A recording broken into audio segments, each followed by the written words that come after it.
अरे श्रवण के माँ बाप को भी दुखाया।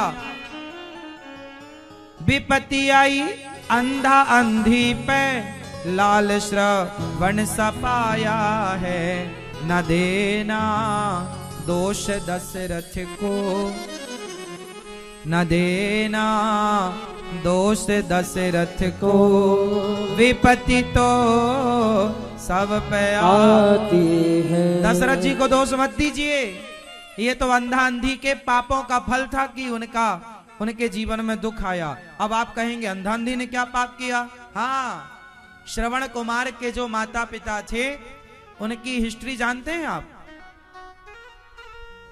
नहीं जानना चाहोगे तो जानो। श्रवण कुमार के जो माता पिता थे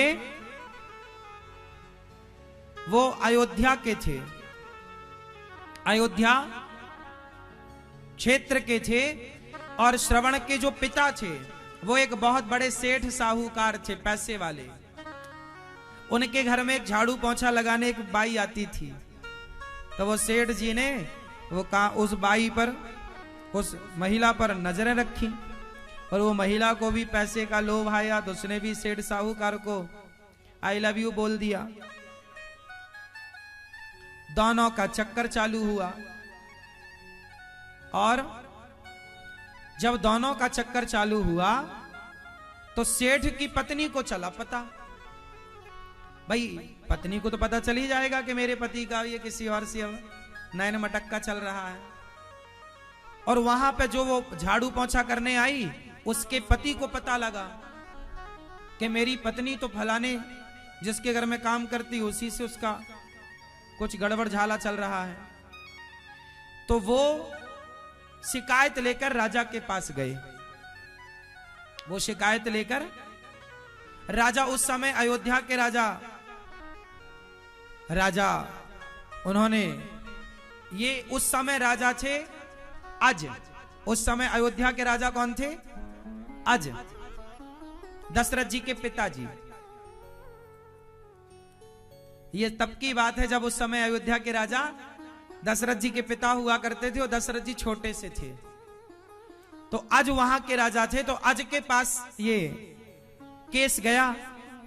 वो जो काम वाली उसकी पत्नी, वो अपने पत्नी का पक्ष रखा। महाराज मेरी पत्नी को इस पैसे वाले व्यक्ति ने फंसा लिया। और उसकी पत्नी ने राजा से कहा महाराज मेरे पति को इस महिला ने फंसा लिया, अब अज को न्याय करना है।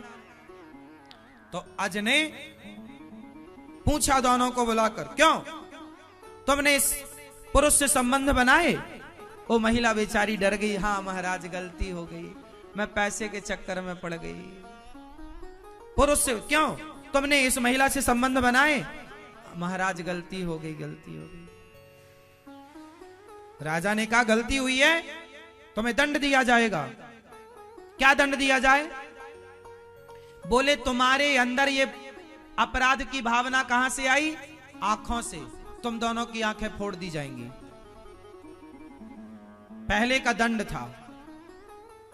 तुम्हारे अंदर ये वासना कहां से प्रवेश करी? तुमने पहले देखा ना, तो रूप देखा तो सुंदरता मन में बसी और तुमने गलत काम किया तो तुम अंधे। दोनों की आंखें फोड़ दी गई।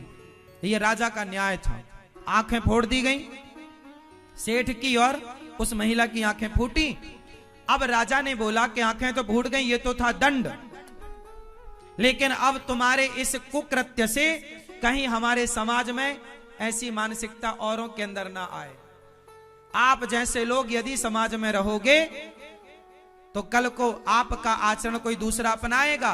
किसी और महिला, किसी और पराई स्त्री पर नजर, किसी और पराये पुरुष पर नजर रखने वाली ऐसी स्त्रियां और ऐसे पुरुष समाज में हो गए तो ये समाज के लिए हानिकारक है। इसलिए इन लोगों को देश निकाला दे दिया।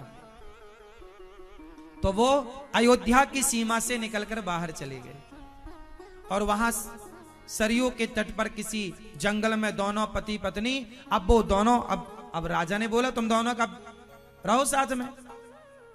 अब उसकी पत्नी ने भी अपने पति को साथ में नहीं रखा, और इस पुरुष ने भी अपनी पत्नी को साथ, अब वो दोनों साथ में रहे और दोनों जंगल में कुटिया बनाकर रहने लगे और दोनों के अंदर अब गिलानी हो गई कि हम लोगों ने गलत किया। दोनों के अंदर क्या हो गई?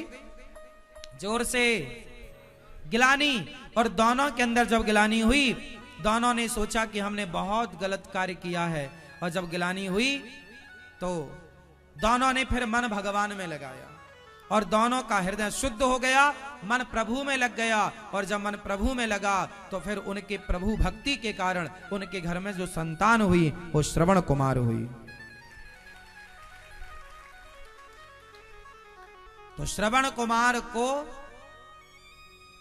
मारा दशरथ जी ने और फिर उनके पिता उनके वियोग में रोए, क्योंकि भाई आपने भी तो किसी को रुलाया, किसी की पत्नी पर कब्जा कर लिया, किसी के पति पर आपने रुलाया, तो आपको भी रोना पड़ेगा। तो ये उनका हिसाब किताब था। तो उनका हिसाब किताब उन्होंने भोगा और दशरथ जी का हिसाब किताब उन्होंने भोगा। इसलिए कहता हूं सब तो अपना ही हिसाब किताब भोग रहे हैं। न देना दोष किस्मत को, विपत्ति तो सब पे आती है। इसलिए जीवन में जब दुख मिले तो दोष किसी को ना दो, ये हमारे ही कर्मों का दंड है। कब पाप उदय हो जाए, कब पुण्य उदय हो जाए, ये तो हमारा ही किया है।